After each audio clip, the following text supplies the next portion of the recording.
पालक आणि कोथिंबीरची वडी बनवते. 1 वाटी चिरलेला पालक, 1 वाटी चिरलेली कोथिंबीर,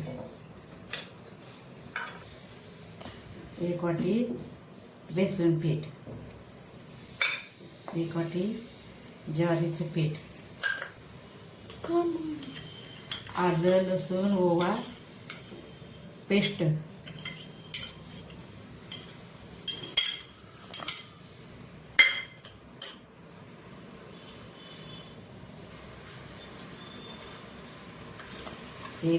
एक चमचा मिरची पावडर, थोडीशी हळद आणि चवीपुरतं मीठ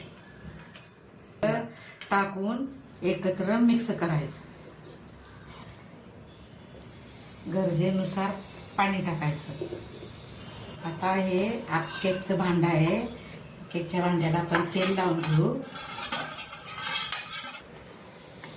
आता हे केकचं भांडं घेतलेलं आहे, त्याला तेल लावलेलं आहे. आता हे मिश्रण आपण त्याच्यात ओतून घेऊ. आता आपण थोडंसं हाताला तेल लावून हे मिश्रण थापून घेऊ.